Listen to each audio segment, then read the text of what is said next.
direct intercourse with Putin revealed to the audience the country's main loser. He has nothing to do with it when asked about failures and miscalculations. He himself started the war, but the Ministry of Defense is responsible for this.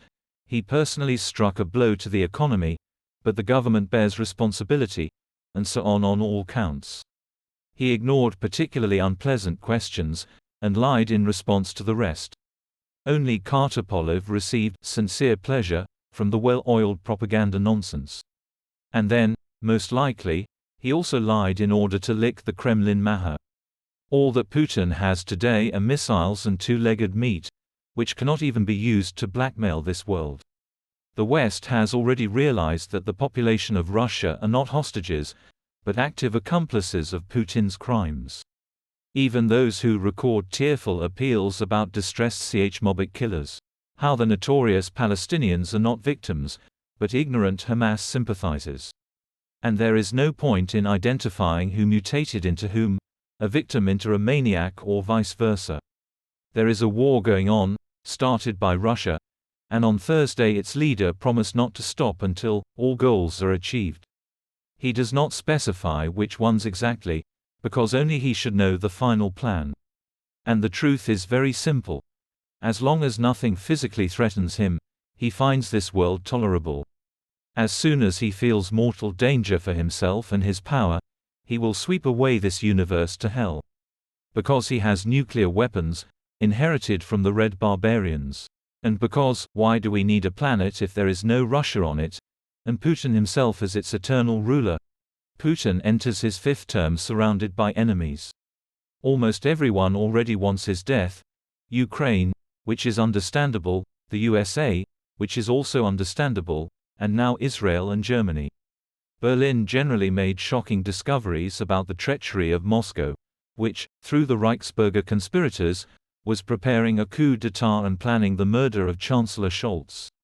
Now that 27 conspirators have been charged, the SPD leadership, led by Scholz, made strong statements at the party congress, repenting of their previous mistakes and delusions.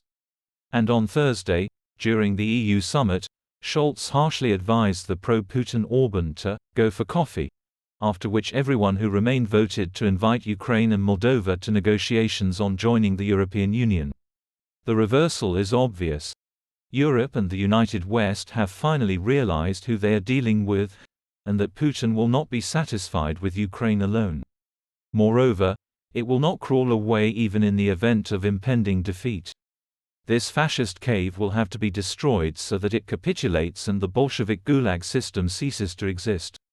After all, the USSR has not gone away, and the current Russian Federation, as it turned out, is the same USSR today.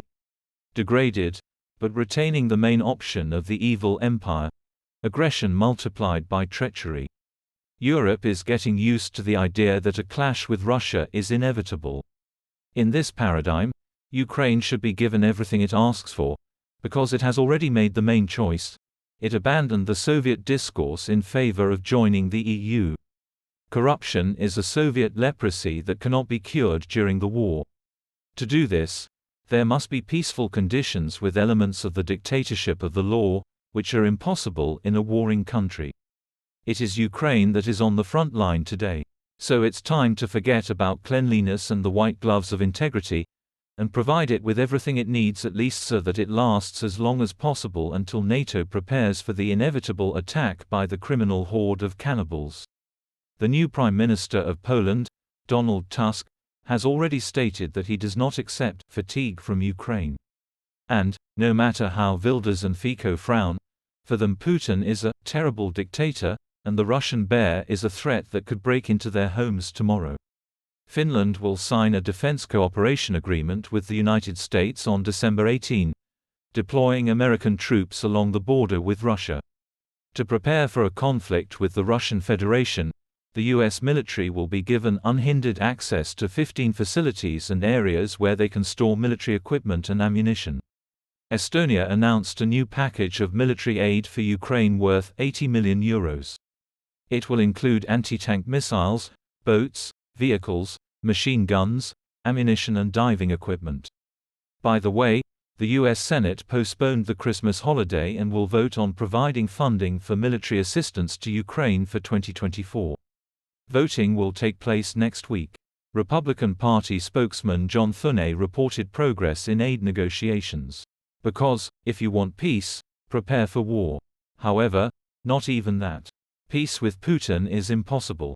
And the entire zone of the Russian Federation is collective Putin. And it must be destroyed for the sake of the survival of humanity.